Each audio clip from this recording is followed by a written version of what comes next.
Bismillahirrahmanirrahim. Assalamualaikum warahmatullahi wabarakatuh. Alhamdulillahilladzi a'tana min ni'amil lati la ta'uddu wa la tuhsa. Ahmaduhu subhanahu wa ta'ala hamdan yakunu bihi muqtasa. Asyhadu an la ilaha illallah wahdahu la syarika lah.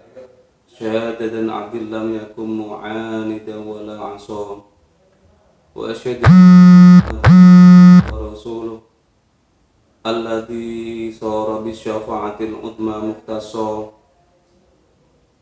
Wa salawatullah wa salamu alaihi wa salatu wa salaman daimaini mutalazimaini ila yaumil liqa. Amma ba'd. Hadirin pemirsa anak-anakku pesantren Ramadan yang dirahmati Allah Subhanahu wa taala. Alhamdulillahirabbil alamin, kita bisa berjumpa lagi lewat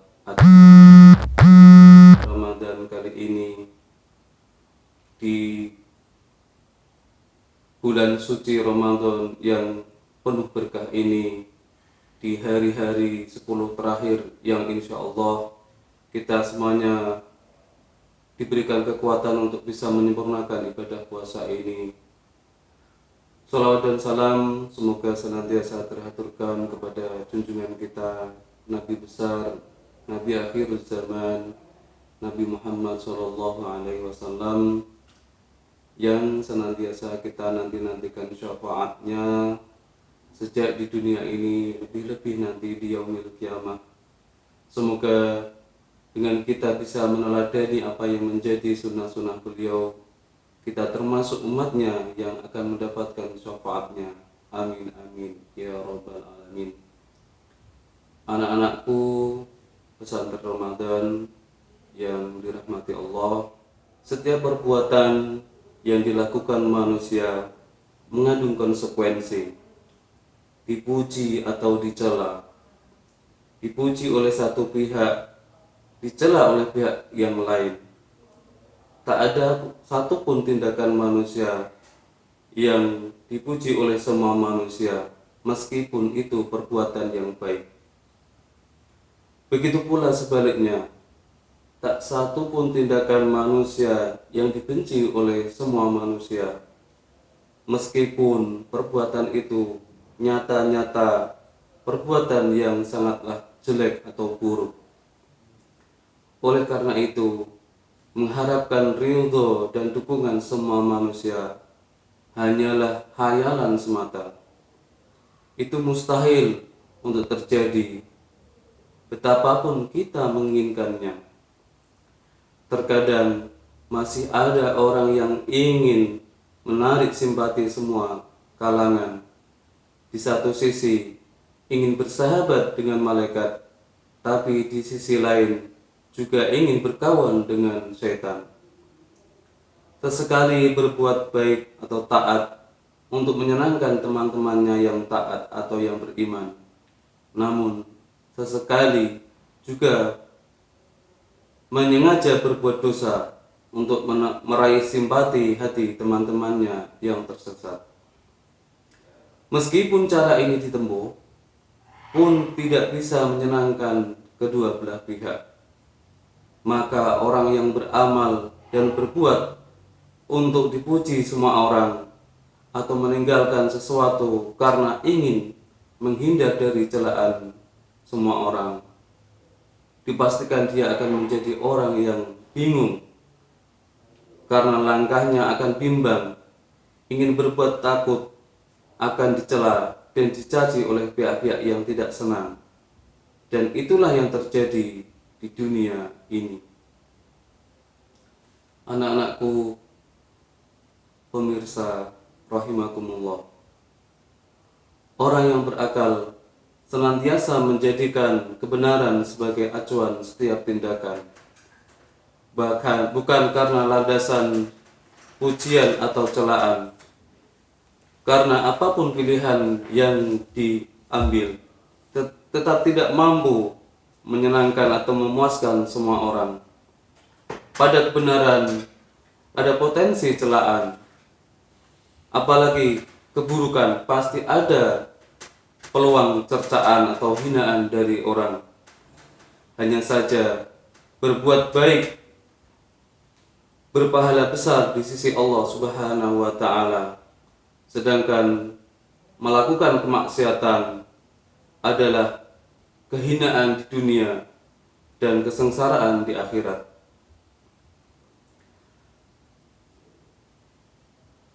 Janganlah kita takjub kenapa pada kebenaran juga menuai celaan, karena memang kebenaran memiliki musuh. Pada ketaatan juga ada penghalang. Bahkan bisa jadi musuh kebenaran itu lebih banyak daripada musuh kesesatan. Karena kebanyakan manusia cenderung pada kesesatan. Sebagaimana firman Allah Subhanahu wa taala dalam Al-Qur'an surat Al-An'am ayat 116. A'udzu billahi minasyaitonir rajim. Bismillahirrahmanirrahim. Wa in tuti' aktsara man fil ardi yudilluka an sabilillah, yang artinya, dan jika kamu menuruti kebanyakan orang-orang di muka bumi, niscaya mereka akan menyesatkanmu dari jalan Allah. Hadirin anak-anakku, pemirsa yang dirahmati Allah, dari ayat tersebut sekaligus bisa menjadi peringatan bagi kita agar tidak menjadikan suara kebanyakan manusia sebagai barometer kebenaran. Kebenaran adalah apa yang dikatakan oleh Allah dan Rasul-Nya, meski sedikit pendukungnya. Bergabung di jalan kebenaran berarti sabar untuk menghadapi celaan dari penentang kebenaran. Dan hal ini mudah bagi yang dimudahkan oleh Allah. Selagi di atas kebenaran, cobaan justru menguatkan apa yang dilakukan. Celaan yang ditimpakan tidak akan memadorotkan atau membahayakan. Bahkan madorotnya akan kembali kepada si pencela tersebut. Kecuali jika dianggap celaan itu berefek besar terhadap diri kita atau kita memikirkannya secara dalam-dalam, maka ibarat umpan, maka akan menemukan korbannya. Oleh karena itu, jangan hiraukan celaan selagi kita di jalan kebenaran sesuai dengan tuntutan kondisi, tempat, dan zaman menurut syariat. Anak-anakku, pemirsa rahimakumullah, janganlah kita seperti orang-orang munafik. Mereka bingung lantaran tidak siap dengan celaan orang-orang kafir atau orang-orang sesat. Oleh karena itu, mereka datang kepada orang-orang mukmin dan membawa bendera keimanannya. Lalu kemudian mereka pun datang kepada orang-orang yang kafir dengan bendera kekafirannya.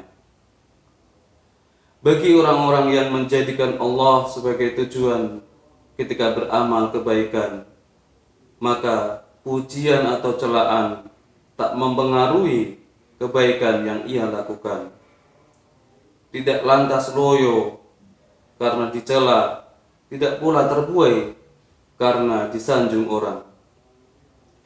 Dia tetap bersemangat dalam menjalankan ibadah yang terkait langsung kepada Allah atau hablum minallah, atau ibadah yang berkaitan dengan manusia atau hablum minan nas, karena dia sadar Allah melihat dirinya dimanapun dia berada dan menjadikannya sebagai amal siriyah atau amal yang rahasia.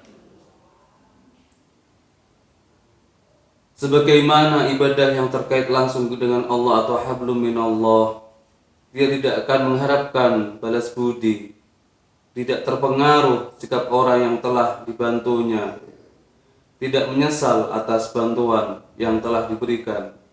Bahkan walaupun mendapat tanggapan yang tidak menyenangkan, sebagaimana keadaan orang yang dikisahkan Allah dalam Al-Quran surat Al-Insan ayat 9.